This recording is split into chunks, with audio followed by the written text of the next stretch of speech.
再有气质的人睡着了都很难看。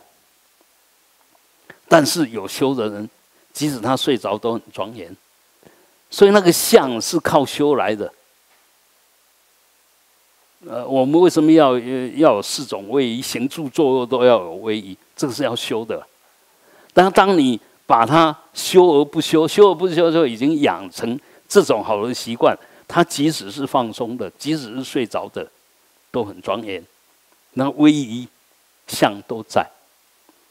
所以我们在讲露骨一点点啊，譬如说有些人一躺下去就开始打呼，那个就没有修。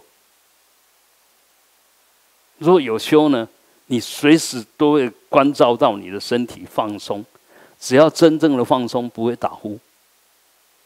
真正的放松就没有障碍，没有障碍就不会打呼啊。所以我们如果说会打呼，就代表我们的身体其实还是执着的。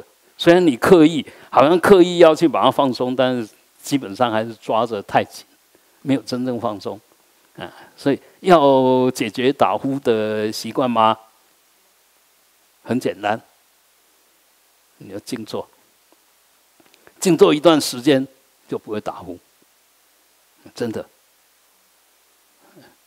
你如果睡着，因为你做不了主，身体有他身体的业力部分，所以你要很不想打呼，他也会打呼啊。所以所有东西都要修，你要呈现出那个庄严的样子，当然就要有庄严的条件。